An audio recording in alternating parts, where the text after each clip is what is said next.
Сәлеметсіздер ме оқушылар? Математика 4-ші сынып 141-ші сабақ. Осы сабақта кездесетін барлық тапсырмаларды бірге орындайық. Бүгінгі сабақтың тақырыбы бөлімдері бірдей жай бөлшектерді бар өрнектерді салыстыру.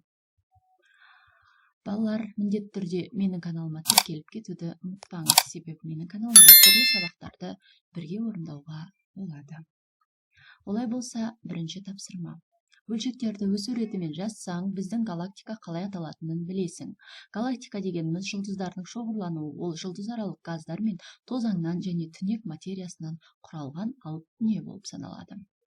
Яғни бұл жерде 20-да 1, 20-да 3, 20-да 6, 20-да 8, 20-да 9, 20-да 11, 20-да 13 деп орналастырып, қос жолы деген галактиканың атауын шығара аламыз. Екінші тапсырма, теңсіздіктер тура ма? Бұл жердегі теңсіздіктер тура емес теңсіздік 20-да 12 және 20-да 13 болып табылады. Есепте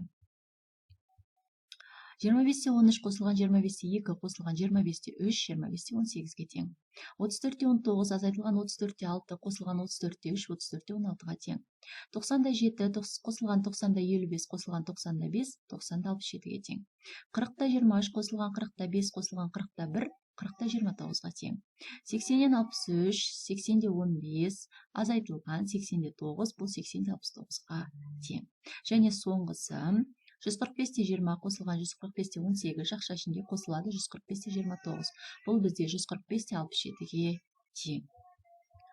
Келесі салыстыруды орындайық. Біріншіде 88-де 85 қосылған 88-де 13 қосылған 88-де 8 артық оң жақтағы теңсіздікте.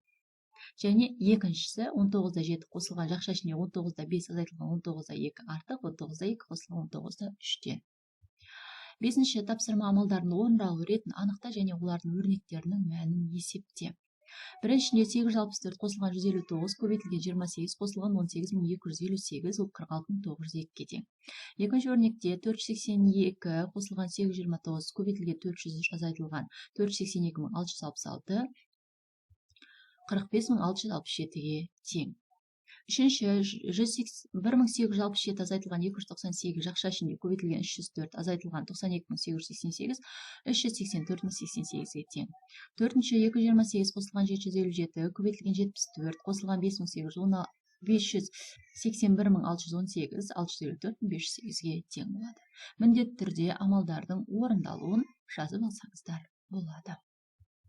Алтыншы тапсырма есептерді шығарайық. Аса ғарыш айлақта алаңқайларды көгалдандыру үшін 72 кг тұқым себілді. Бір алаңқайдың ауданы 220 метр квадрат, ал екінші 380 метр квадрат. Егер әрбір квадрат метрге себілген тұқымның мөлшері бірдей болса, әр алаңқайға неше грамм тұқым қолданылды? Ең алдымен шартын құрастырып аламыз. Шешуінде ең алдымен 220-ны 380-ге қосамыз, 600 метр квадрат болады, бұл барлығы. 72.600-ге бөлеміз 120 грамм метр квадрат болады, ол әр метр кубқа алғандағысы. Одан кейін 220-ны 120-ға көбейтеміз, ол бізде 26.400 грамм болады, оны килограммға айналдырсақ 26 килограмм 400 грамм. Бірінші алаңқайдың ауданы, және екіншісін табу үшін 380-ді 120-ға көбейтеміз, 46.600 болады, ол 45 килограмм 600 грамм. Бұл екінші алаңқайдың ауданы болып табылады. Яғни бірінші алаңқайға 26 килограмм 400 грамм, екінші алаңқайға 45 килограмм 600 грамм тұқым қолданылды деген сөз. Алтыншы есептің әсін шығарайық. Әр жер учаскесінің ұзындығы 1251 метр, ал ені оның ұзындығының 3-тен 1-не тең. Осы жер учаскесінің периметрі мен ауданын табайық. Яғни шартын жазып алғаннан кейін ең алдымен біз ғаны табу үшін 1251-ді 3-ке бөліп 1-ге көбейтеміз. Ол 417 метрге тең болады. Енді ауданын табамыз, аны ғаға көбейтеміз. 1251-ді 417-ге көбейтеміз. 521.667 метр квадрат шығады. Периметрін табу үшін 2 көбейтілген А қосылған Б формуласы арқылы 2-ні көбейтеміз. 1251 қосылған 417-ге. Ол бізде 3336 метрге тең. Жер телімінің периметрі 3336, ауданы 521.667 метр квадрат деген сөз. Жетінші тапсырма. Шебер тақтайшасын жұмыс үшін суретте көрсетілгенде теңге 2 бөлікке бөліп кесе алады. Компьютерінде бейнеленген өрнекті жасау үшін шеберге ең аз мөлшерде қанша бүтін тақтайша қажет? яғни шебер үшін компьютерінде бейнеленген өрнекті жасау үшін шеберге ең аз мөлшерде 7 тақтайша қажет болады екен. Әрі қарай 8-ші тапсырманы шығарайық. Өрнекті құр, бүтін және жарты тақтайшалардан құрастырылатын өрнек ойлап тап. 3 бұрыш және тік 4 бұрыш пішінді тақтайшалардың жалпы санын есептеуге болатын өрнек құр. Яғни бізге мынадай түріндегі тақтайшалардан өрнек құрастыра аламыз. Бізге 7 тақтайша қажет болады. 4 бүтін тақтайша, одан кейін 1-1-ден 3-еуі, яғни барлығы 7 болады. 9-ші тапсырма. Клубтың кодтық цифры 20 санынан кіші 2 таңбалы сан.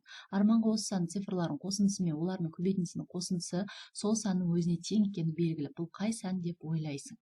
Бұл сан, яғни 19. Бұл деген сөз 1 қосылған 9, қосылған 1 көбейтілген 9, 19-ға тең. Және соңғы үй тапсырмасы. 30-да 29 азайтылған жақша ішінде 30-да 10 қосылған 30-да 9 салыстырамыз. 30-да 9, 30-да 6-дан үлкен. Сол жағы. 10-да 9 азайтылған жақша ішінде 10-да 2 қосылған 10-да 4, кіші 10-да 2 қосылған 10-да 6-дан деп салыстыру белгісін мына жерде көрсетілгендей етіп қойып аласыз. Олай болса бүгінгі сабағымызды аяқтаймыз. Міндетті түрде менің каналыма тіркеліп алуды ұмытпаңыз. Сау болыңыздар.